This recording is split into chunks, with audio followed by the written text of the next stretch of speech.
again I'm welcoming you all to this Kalinga Literary Festival, the 11th Kalinga Literary Festival 2025. So before starting the second session, I'd like to introduce the Kalinga Literary Festival to you all again. Kalinga, the ancient kingdom, name of the present-day Odisha, stands as a glorious chapter in the history of India and the world. Renowned for its excellence in art, craft, culture, and literature, globally recognized for a tradition dating back more than 2,000 years ago. The Odia language and literature have gained acclaim since Odia became the sixth classical language of India. So basically, this festival aims to celebrate the creative spirit of Bhubaneswar, which is also known as Kalinga, as a smart city, as well as a temple city, and honor the rich literary diversity it offers. So the next session, I would like to invite uh, Dinesh Sharma sir to have some conversation with Chirag Thakkar. Please have a huge round of applause for them.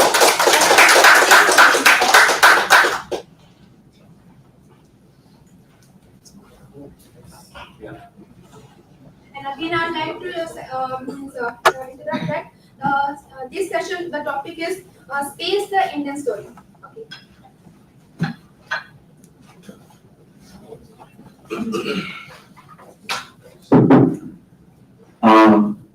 Great, thank you for having us. It's amazing to be here. To those who are here physically with us and to those who are watching on your social media platforms. I am Chirag Thakkar. I am the associate publisher at Bloomsbury India. I'm also a writer, an artist, and I'm also Vinicius editor and publisher. And it gives me such joy to be in conversation with him 3 days after his wonderful book, Space, the India Story, got published on the 18th of March this month. So many congratulations to you, Dinesh. It's of course very topical right now. I think we hadn't anticipated Sunita Williams' return with the timing of the book, but I think we got set lucky in terms of the news aspects, the relevance of it, the kind of immediacy of the book. So perhaps respond to her return, her place in this sort of India space story, and just this moment right now. Thank you, Chirag. It's so wonderful to be here and in conversation with you. I remember when you commissioned the book, we talked about what all should be there.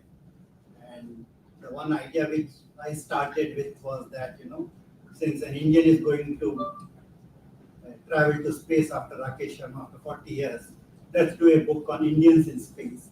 And then it got expanded and we have several other things which, of course, Indians in space is part of it. And that's how Sunita Williams, Kalpana Chawla, everybody figures in it. And one of my friends was telling me that how come, this mission has happened and suddenly your book is there in the market. So I said it didn't happen overnight.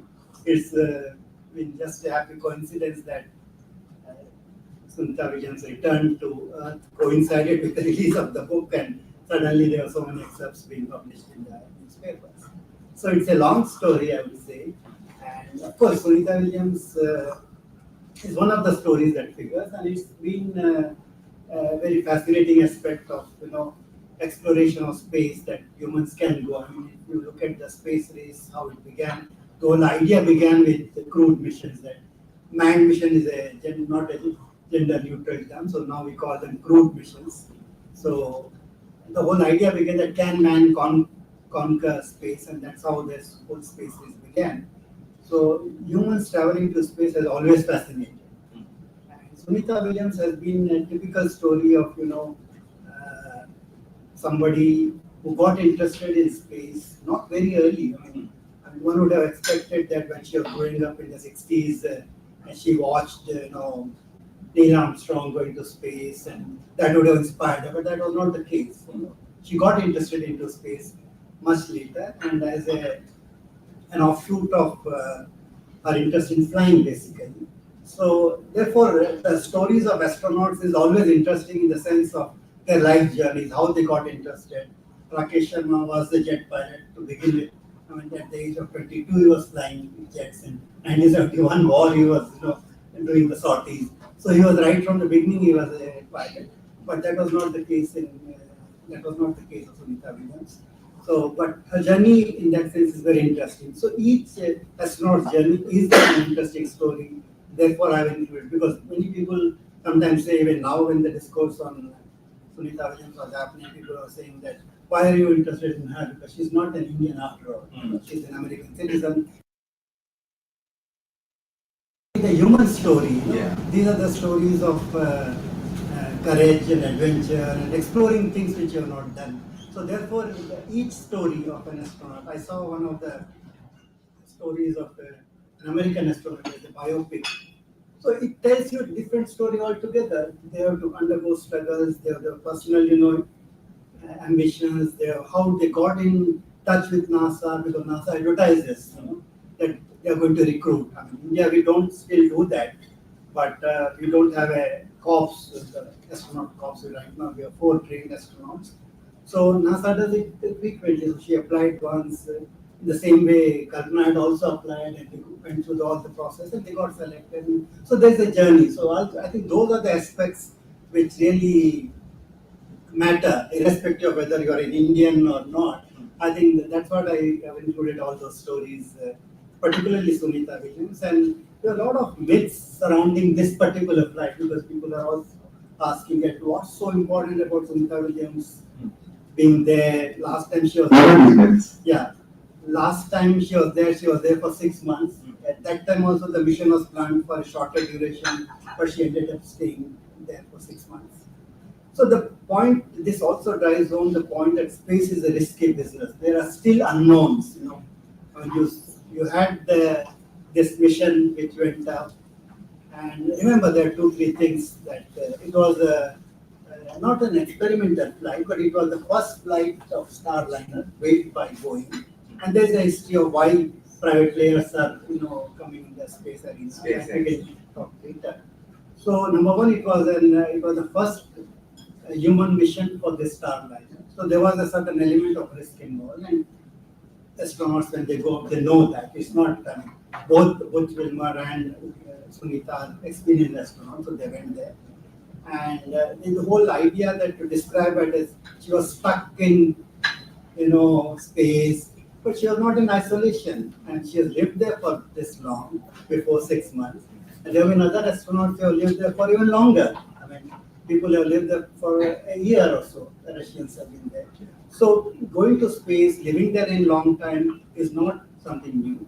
But yeah, it was not planned that way. For example, she didn't have enough clothing, so that had to be sent later during later missions. For so all those simple things were there. But yeah, it was not as if she was stuck. She was not in isolation. The food supplies were there. So this whole notion that it was a rescue mission. I mean, I was surprised that even President Trump described it as a rescue mission. This is totally wrong. When NASA doesn't call it a rescue mission. It was a return. The return was planned. It was a return mission, and it was planned in August, not now. For now, it was meant to be now. No, it was the module in which she returned now was sent in August, not the one which went. I decided. Yeah. So we have to understand how the space station works. I mean, people are thinking that okay, one day Trump decided that Elon Musk will send this capsule and then it will come back in the same. It didn't happen that way. So there are a lot of, but anyway, I suppose the whole idea is to get people interested in science, in adventure, in space exploration. That's why I think we need to tell stories of individual astronomers. That's what. Yeah. So thank you for sort of commenting on this moment. One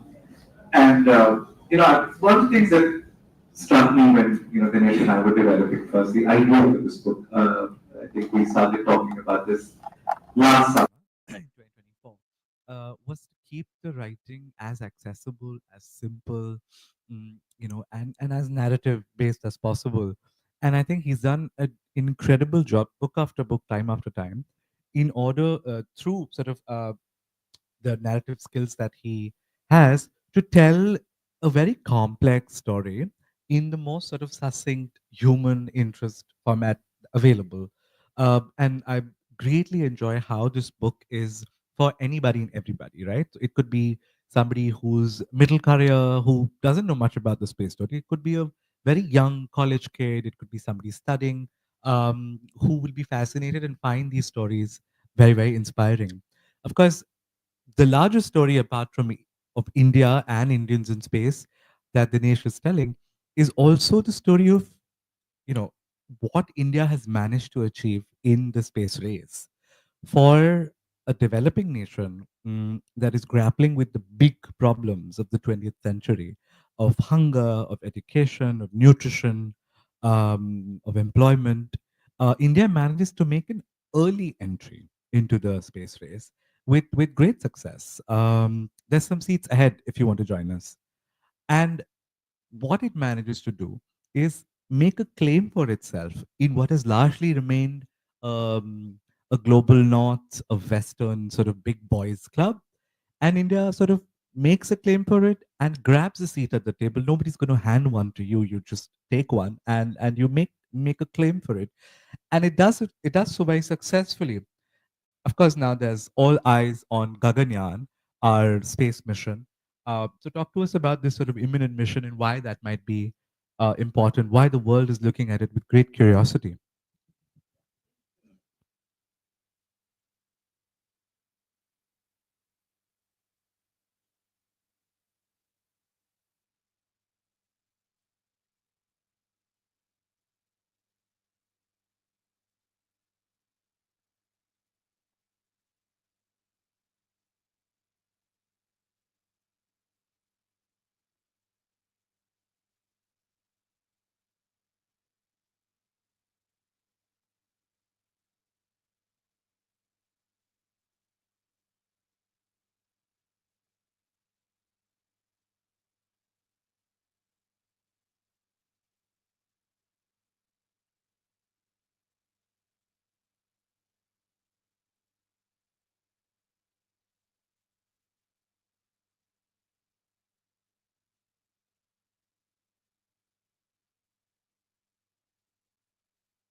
The Cold War. Yeah. Context, Sarabhai made a statement that we don't have an ambition to do a mission to the moon and send humans to some faraway planet and all that. Our thing is to use space technology for national development. So that brings to the application. So for 30, 40 years, ISRO and Indian government as a policy, remain, kind of stuck to this vision of Sarabhai that we'll focus on rocketry, satellites, and application. But then, when of course the situation changed, we decided to explore, add the fourth dimension, which is the humans, and it all builds on each other. So when I say rocketry, I mean, there are different kinds of rockets. We started with a small sounding rocket, then we had SLV, then we had ASLV, then we have GSLV, several versions of GSLV. So it is rocket science, right? So we jokingly said it's not rocket science. So it is. So that shows that it is a complicated technology to master. When we talk about ISRO in space, we are talking of engineering and technology, and not so much about science, because the science is known. Rocket has been around for almost a century now. So the science has been known. So what we started doing is to master the technology and engineering. Engineering means also industrial engineering. We need to build parts, we need to build components, we need to develop electronics, we need to develop avionics, we need to develop navigation satellite. There's hundreds of things coming. So all that was, part of this journey. And of course, it happened with several hurdles. And 60s, that was very difficult decade for anything to happen. We had two wars, we had three prime ministers changing, we had massive times of such times to talk about atomic energy. I mean, it was outlandish. It was outrageous for scientists to even talk about, give us money for space, give us money. And there were cartoons newspapers that why are scientists asking for is atomic energy going to solve your hunger?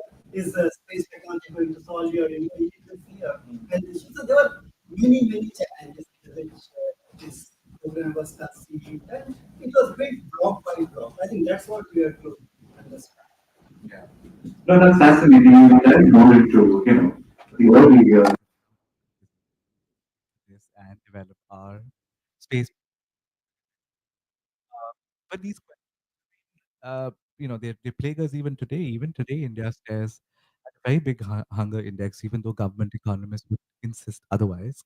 We're looking at a massive unemployment crisis, and the economy is in shambles. I don't think we currently looking like more Indians are out of work like they've never been before. So these questions whether India needs space missions, whether India needs more missions, at a time when we're staring at basic life problems are something that do come up. And I think all of that obviously is to sort of, then say that it is important for national development. It is important in security, in the advancement of science. It is gainfully employing people. Um, and even then, when we finished Mangalyaan 3 successfully, um, Chandrayaan 3 successfully, the British tabloids were up in arms and up in rage, saying, how dare this third world nation that cannot feed itself have the audacity to go and conquer the moon? It should perhaps prioritize, and then there was obviously backlash about it that the state of our poverty has to do with the British colonial imperial project. So perhaps if they returned all the money that they owe us, perhaps we'd be able to feed ourselves and explore space. But I think it keeps coming back, this thing. Do we even deserve to do this? Who gives us the right? There's a lot of first world sort of rage and anger. And you know, a sense of envy perhaps at how we do this frugally, right? The our advantage and in this game is the way we innovate, right? It cost what? The last mission cost us half of what it cost Christopher Nolan to make Oppenheimer, and we were able to, go to the moon and come back. So, talk to us about our strengths in this game and also the world's reception of India's place in this, and if there has been resistance in it, and maybe the resistance is now over, is it?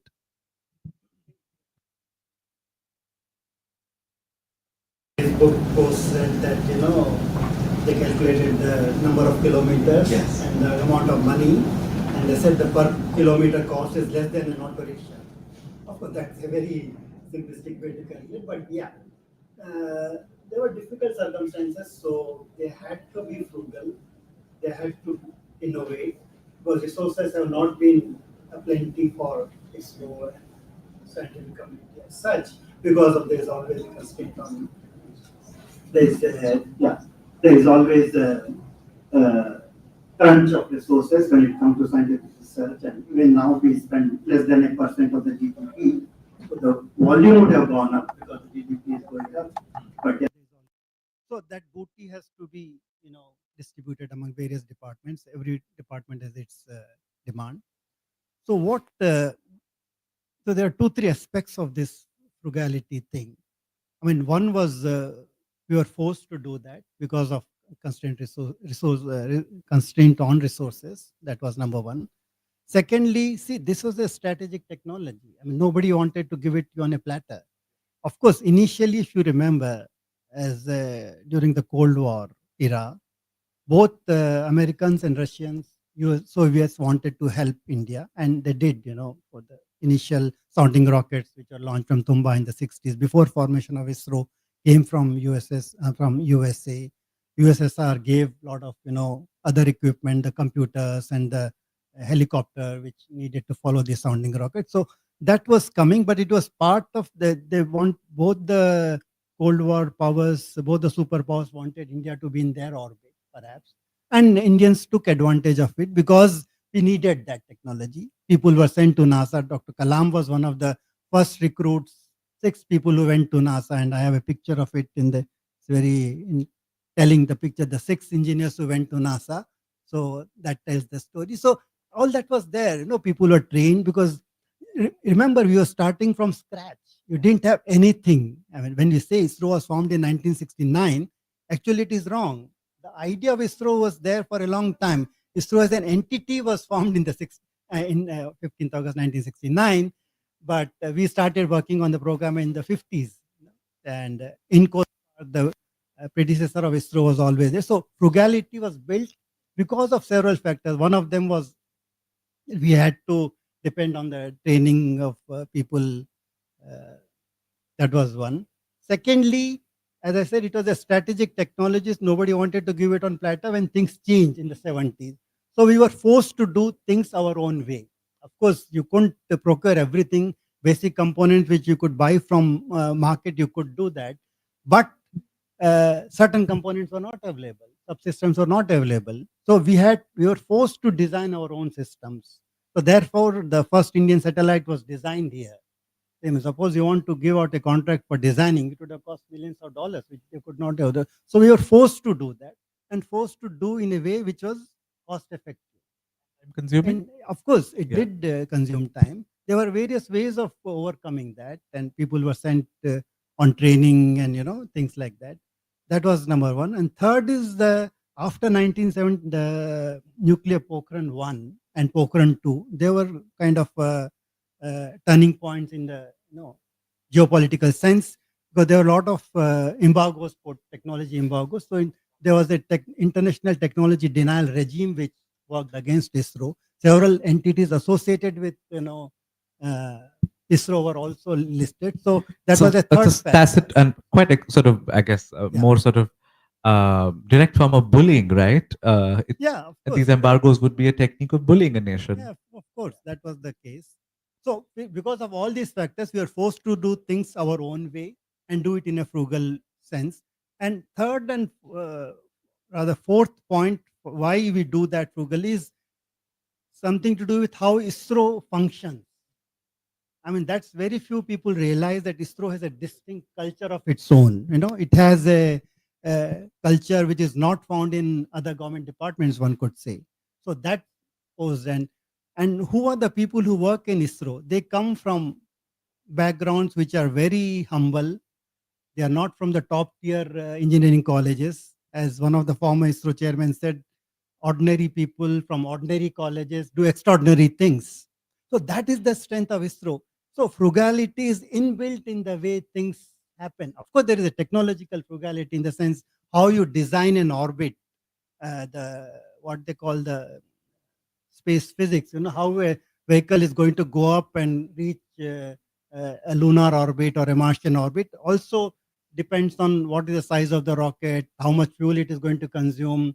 I mean, how many days it is going to take, what time you have to launch. So all the technology is there. So frugality, I think, is inbuilt in the way ISRO works for several factors. And it's one of the strengths. And when this question became big during the Mars mission, one of the NASA scientists, an Indian scientist working in NASA, commented that, oh no, this thing is, there's always a salary difference, so you can't compare how much NASA spends and how much, ISRO spends on a particular mission. But that is not the case. It's not just the salary difference. There are so many other factors which come into it. It's a sociological, it's a historical, it's the organizational, strength of ISRO. I think that's what we need to recognize when you say it's not a cheaper mission. They say, okay, you can do things cheaply, but they are doing it in a cost-effective and frugal manner. It's the same technology, but you are putting it to use in a way. And when the scientist whom I interviewed, Dr. Ramanan, he started working on the designing these orbits much ahead, even before ISRO had planned a lunar mission, and he published in a research journal that this is how you can reach moon with a smaller rocket, which is the PSLV, which India used, and it went for a review to, as it happens, a research paper is sent for a review to some experts. So one of them, again, the Western bias, you refer to the cartoon, the Western bias in the scientific world also. So this reviewer wrote saying that, okay, it's a good technology to reach moon, but I'm happy to know that India has a space agency and it plans to reach moon. So it was a sarcastic comment, but that is how it was. So we live in a world which is full of biases, but India has overcome that. Today we are engaging with not only NASA, but the European Space Agency, Japanese Space Agency, and it is counted among the top 5 international space agencies. So we have traveled a long way, despite the odds, despite the hurdles, domestically, hurdles internationally, and geopolitically. I think that's the real story. Talk to us about regime changes in governments, right? You hinted at how the Sunita Williams sort of rescue, what was called rescue, but the return mission, was actually planned in the Biden administration as early as August 2024. Talk to us about governments that India has seen and regime changes and how they managed to co-opt these space missions and sort of celebrate these also. But have we seen governments that have been encouraging and that have been open to spending on missions like these, hiring people, allocating resources? What's been the politics of the space world? Yeah, it's a quite interesting way to look at the space sector, because globally, space is a byproduct of politics. If you go back, why did the space race begin between the two superpowers? It was what happened in the post, Second World War, and things like that. And uh, the rivalry shifted. The Cold War began with the space race, and both the USSR and America started developing, and who will be the first. And I mean, in that race, a lot of lives were lost. Astronauts' lives were lost in the 60s. People died, and when yeah, so it is a byproduct of space, and the whole idea of politics of the space is a byproduct of politics. So the whole idea of man landing on the moon was a supremacy thing. So that's why we call it a race. So one cannot disengage politics and space. So it is not only just an engineering and science story, but also politics and space. And one of the, as I mentioned about USSR and America helping India, and in the early period, the first Indian satellite anybody can name? Aryabhat. Good. So it was printed on the currency notes also. I mean, as a growing up child, I remember that it was quite a household name. I think it's out of circulation. It's been Must be. demonetized. So those were on 2 rupee notes. So Aryabhatta used to be printed on 2 rupee notes. So Aryabhatta was designed and made in India, but launched from USSR. And when Aryabhatta was being designed, a proposal came from Soviet Union after the 1971 Friendship Treaty that we could help you launch it from USSR. And the meeting took place in the ambassador's office in Delhi. And he asked, what is the weight of the satellite? So they just calculated, it was just being made. So they said it would be roughly around 170 kgs or something. Then the next question, the Soviet ambassador asked, how much is the weight of the first Chinese satellite? So that thing was mentioned. So he said, no, yours should be heavier than the Chinese one. and it was twice the weight, and whatever is the weight, we are going to launch it from Soviet Union. So politics was intertwined with space in many ways, and the political support within the Indian polity, of course, Nehru was criticized severely in his lifetime for supporting atomic energy and program and CSIR. I mean, he had three close people who worked with him. All of them were under fire: Bhabha, Bhatnagar, and Mahalanobis. So, but that's what the edifice on which we are standing today. The institutions built by these three people is where India can claim a space. I mean, a place in the world of scientific research. So, people have been criticizing but by and large, after the 80s, there has been a political consensus. During the Janta period, there was a hiccup in the sense that, and I think Charan Singh was the finance minister, he said, it's a waste, space ke liye hame paisa nahi dena chahiye. So for that brief period, when ISRO had to struggle for fund, there's been no issue regarding the political consensus. But ISRO has also been mindful of why the political consensus is important. Where I mentioned about Sarabhai's vision that we should stick to space for national development and not go for ambitious missions to moon and the Mars. But when ISRO wanted to deviate from it in 1999, they proposed that they worked out the technical details and they put it before the Parliamentary Committee on Science and Technology for political approval, because it was a deviation from the policy which ISRO had followed till then. And was the Vajpayee government very welcoming? Yeah, Vajpayee government was welcoming.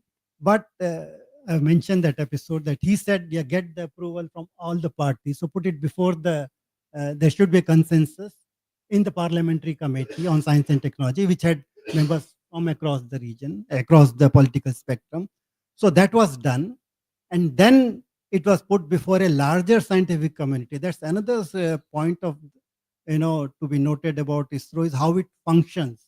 It is not just a closed body, but of course, as a press person or a media person, we may feel that they're not forthcoming with information, but their projects are discussed with a larger scientific community. So that was put before. So all this process took for 2 years because they didn't want that, somebody should say that, okay, you're deviating, but the deviation was done knowingly that and it was justified. Consultatively. It was a consulted. So there has been no hiccup and there's been no, kind of disruption in political support. Sometimes the budgets go up, budgets go down, but it's ultimately the political decision to go for example, human Gaganyaan, the human space flight mission was discussed for almost 10 years before it was really given the go ahead. It went to planning commission, it went to the special committee of experts, which are outside non-ISRO experts. So it was discussed at various levels. What would be the ramifications? How much money will go? Should we, as a nation, should we commit into that? So all that process has been gone through. So therefore, there's not been any, kind of criticism or, flack which ISRO has received from the human space flight. So that has been achieved, that political consensus. Yeah. It's a must for any space agency because one can always question that, why are you wasting money? But actually, it is not a waste of money because the kind of services ISRO has provided in terms of communication, in terms of broadcasting network, navigation, rescue missions, and whole remote sensing is one of the biggest applications. I mean, those are the things where you need to measure how much that technology is, earning you back, and it's a return on investment in that sense. So that's how it should be looked at. Wonderful. I want to open this up for audience questions. If you have any questions, we want to limit this interaction to questions and answers. If you can keep your questions brief, that'll be wonderful. Perhaps we can have one of the volunteers go around with a mic for the questions. Yeah. If you could just with raised hands, the gentleman here in the row at the back, and then after him. Yeah, thank you. So ISRO is very cost effective with his program and research. So should India launch a program to challenge and compete Elon Musk's Starlink project? As you know, if Starlink's price is very high, so if we can do it cost effectively, then we can export it to other countries. Yeah, and I just want to sort of piggyback off on that and ask you this question on Elon Musk's other ambitions. with sort of building a civilization on Mars, and the future of humanity sort of, and the species reimagined as a sort of resettlement of sorts in Mars, just to sort of whether India should collaborate with something like that, and the feasibility of the Mars missions. No, yeah, I can take that because that raises a new point, and that's where the globally space industry or the space sector is at a turning point, where the private sector is entering in a big way. I mean, it's been happening over the past 20 years. Elon Musk has suddenly not risen, out of nowhere. The company has existed for almost 20 years, and there are several other companies which are involved in the space sector. That's a change which has happened in the recent years, that, okay, what role can space the private sector can play, which are the areas where they can be involved, and how do national space agencies deal with this new situation? Because there are a few things, in the sense the technology has changed. For example, we had a geostationary satellite which was 36,000 kilometers up, and it acted like a television or a broadcast tower in the space, and you connected everywhere. But now this whole conceptually, this thing has changed, that instead of having one big satellite costing $500 million, why not have a network of satellites, smaller satellites? So you're reducing the risk. Suppose this $500 million satellite fails, all your communication comes to a standstill. Whereas if you have a network which can be constituted of smaller satellites, so like you have cell phone towers which cover a whole area terrestrially, you have these network of satellites, constellation of satellites, smaller satellites. So you're minimizing the risk, and you are incrementally adding the network. So it works both ways. So technology has changed, and that is where the private players come into play. So that's what, begin with, NASA has tried to give away certain functions. For example, why was SpaceX, the Dragon belonging to SpaceX and to this ISS mission? Because NASA has shut down its shuttle. So it's depending on the space transportation system, for its space transportation system on private sector. But again, there you remember that billions of dollars of public money has flowed to the private industry. It is not as if Elon Musk or any of these billionaires have put their own money. NASA is handheld. The technology development has been jointly held. So money has flowed to.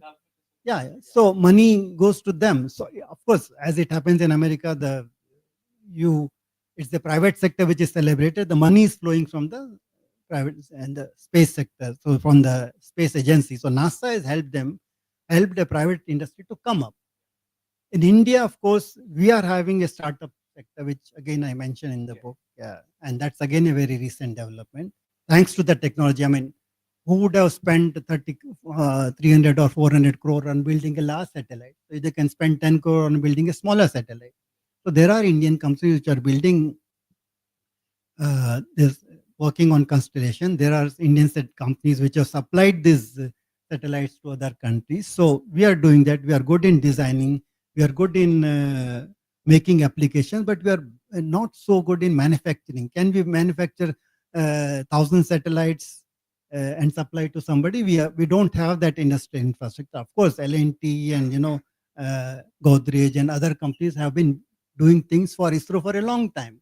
I mean, ISRO doesn't manufacture things. No? It designs, and all those huge engines are built by the private sector. So that expertise exists in the private sector. But can they do on their own? Are they willing to put $500 million, invest in that, and become a rival to Elon Musk? I mean, conceptually it is possible, but I don't think the industry is ready to do that as yet. Mission Mars is an ambitious project, and again, just as this constellation business has changed, the technology to send humans has also changed. The rocketry has completely changed. I mean, this whole demonstration of reusing the rockets and all that is new, and nobody had done it before. So I think it is feasible. That's what. No, life on Mars is. I mean, that's the question which people have been chasing for a long time. But the problem is sending humans to. Can humans survive for 6 months? And one of the reasons why these long stays in space are important is to study, can human body does it have that kind of endurance to survive that 6 month journey to Mars? So that's the question. That's why these long stays in space are important.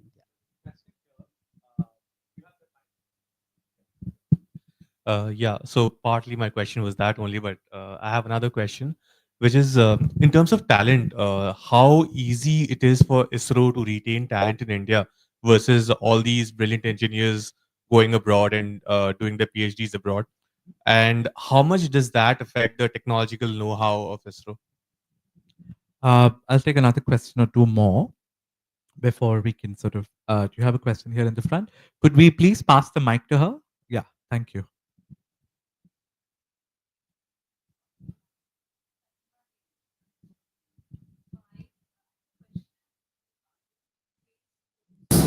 So United Nations Army has started a space force, right?